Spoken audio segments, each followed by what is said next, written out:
So hello everyone जोटी आपण माने समस्त जानिथिबे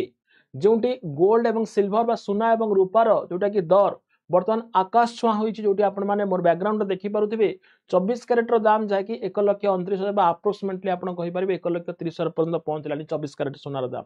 सेमिति रूपार दाम मध्य जाय कि 2 लाख प्लस केजी पिछा होई सारलानी तबे ए सब बढ़िया पछरे कारण कोन रहिछि जोटी आमे दे एनालिसिस करू दुईटी कारण आम पाखक आसुछि जोटी कि कोन रहिछि ना जोटी जतबेले बारंबार जाकि सुना और रूपार दर बढ़िबार लागिछि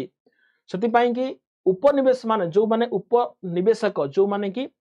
पैसा लगांती कोनोसी जिनिस को नहीं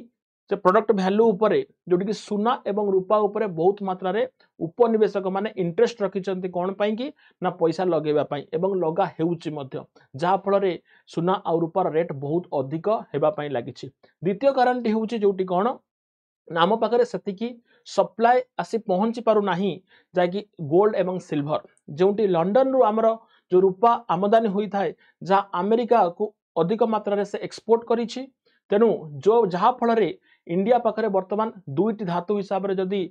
आमे कहि परिबा गोल्ड एवं सिल्वर बहुत कम मात्रा रही से सप्लाय आसी पहुंची पारु नाही तेणु आपण मैंने जानते जो सप्लाय कमी जाए डिमांड रेशियो बढ़ी जाए से समय निश्चित भाव रेट टी हाइक होता है तेणु से दुईटी कारण को नहीं जदि आम एनालिसिस करूँ ताहले सुना और रूपार बहुत चाहिदा सहित बहुत दर बढ़िबार लागिछि। Thank you so much.